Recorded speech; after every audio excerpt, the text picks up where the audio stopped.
اعوذ باللہ من الشیطان الرجیم بسم اللہ الرحمن الرحیم وما ابرئ نفسی ان النفس لامارۃ بالسوء الا ما رحم ربی ان ربی غفور رحیم وقال الملك ائتوني به استخلصه لنفسي فلما كلمه قال إنك اليوم لدينا مكين أمين صدق اللہ العظیم۔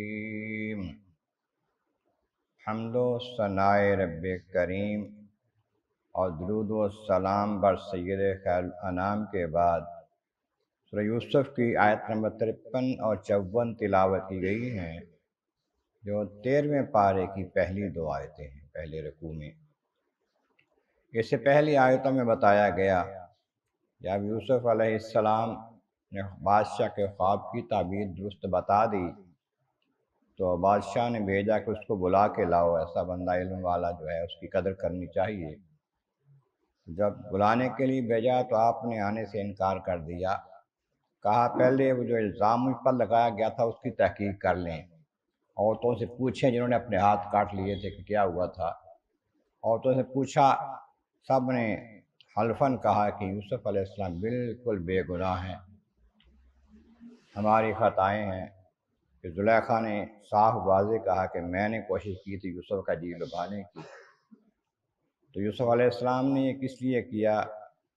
اس لیے کہ پتہ چل جائے بادشاہ کو یا عزیز مصر کو کہ میں خائن نہیں ہوں، خیانت کرنے والا نہیں ہوں، ان کی غیر حاضری میں بھی۔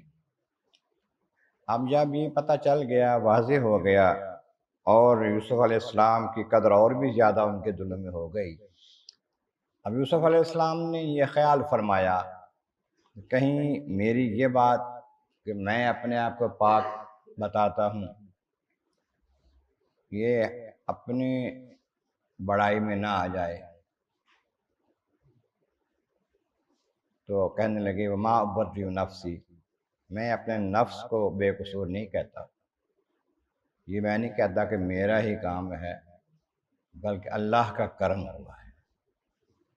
نفس کا کام یہ ہے ان النفس لامارۃ بالسوء، ہمارا نفس ہے، نفس تو برائی کی طرف ہی حکم دیتا ہے، برائی کی طرف ہی لے جاتا ہے، لیکن الا ما رحم ربی، جس پر میرا رب خاص کرم فرما دے، رحم کر دے، وہ نفس اور وہ جان جو ہے اس کے کرم سے برائی سے بچ جاتی ہے۔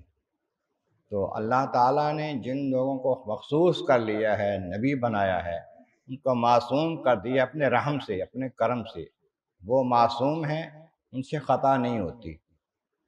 اس لیے اگر مجھ سے خطا نہیں ہوئی میرے رب کے کرم سے نہیں، اور ان ربی غفور الرحیم، بے شک میرا رب بہت بخشنے والا مہربان ہے۔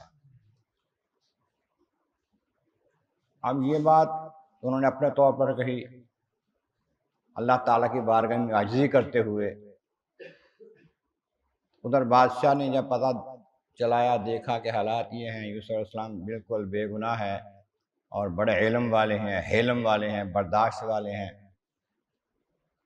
اس نے پھر کہا قال الملک ائتونی بہ، بادشاہ کہا جب اب اس کو لے کے آؤ ہمارے پاس، یوسف علیہ السلام کو اب لاؤ ہمارے دربار میں، ہمارے محل میں۔ استخلصہ لنفسی، میں اپنے لیے خاص چن کے ان کو رکھتا ہوں، ان کے اپنا مخصوص بنا لیتا ہوں، اپنا مشیر خاص بنا لیتا ہوں، ان کو کوئی ذمہ داریاں دوں یا نہ دوں لیکن ان کی عزت یہاں پر ہوگی۔ اس لیے اس نے سواریاں دے کر، شاہی لباس دے کر بھیجا، شاہی سواریوں پر آپ وہاں سے محل میں آئے۔ جب آپ محل کے پاس آئے، آپ نے اللہ تعالیٰ کی بارگاہ میں دعا کی کہ اللہ مجھے یہاں کی ہر اچھائی سے نوازنا، برائی سے بچانا۔ پھر جب محل میں داخل ہوئے تو بادشاہ کے سامنے بھی بات اس طرح سے کی کہ یا اللہ مجھے اس کی شر سے بچانا اور اس کے بھلائی مجھے عطا کرنا۔ اب آپ نے بادشاہ کو سلام کہا عربی زبان میں، کہنے لگا یہ کس کی زبان ہے، کون سی زبان ہے یہ؟ فرمایا کہ یہ میرے چچا اسماعیل علیہ السلام کی زبان ہے۔ پھر گفتگو ہوئی عبرانی زبان میں، یہ کس کی ہے؟ یہ والد گرامی اور دادا کی زبان ہے۔ وہ سمجھ گیا کہ یہ بڑی علم والی شخصیت ہے۔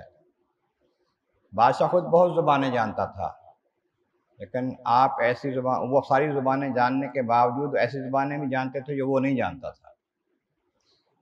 بڑی قدر کی، ان سے جب گفتگو ہوئی، گفتگو میں کچھ باتیں ہوئیں، ان سے اور زیادہ آپ کی عزت ان کی نظر میں ہو گئی۔ پھر کہنے لگا قال انک اليوم لدینا مکین امین، اب آپ یہاں پر ہمارے پاس بڑے معزز اور معتمد ہیں، یہاں پر آپ کا ٹھکانہ ہے اور آپ پر بہت اعتماد کیا جائے گا، ہم سمجھتے ہیں کہ آپ بڑے عزت والے ہیں، شان والے ہیں، امین ہیں، تو آپ یہاں پر ہمارے پاس ٹھہریں اور ہماری مدد کریں۔ بالخصوص وہ جو خواب دیکھا تھا بادشاہ نے، اس کے معاملے میں اس کو مدد کی ضرورت تھی۔ اب 7 سال جو ہے وہ غلے کو سنبھالنا ہے، کیسے سنبھالنا ہے، کہاں سنبھالنا ہے، پھر 7 سال تقسیم کیسے کرنا ہے، اور ایسی شخصیت کی ضرورت تھی جو اس قدر علم اور حلم والے، سمجھ والے، طاقت والے تھے۔ تو اس کے بعد آپ نے پھر خود ہی پیشکش فرما دی کہ یہ تیری مشکل میں حل کر دیتا ہوں، اور اگر تم مجھے اس پر ذمہ داری دے دے تو میں یہ کام کر دوں گا۔ اگلی آیت میں اس کا تذکرہ آئے گا۔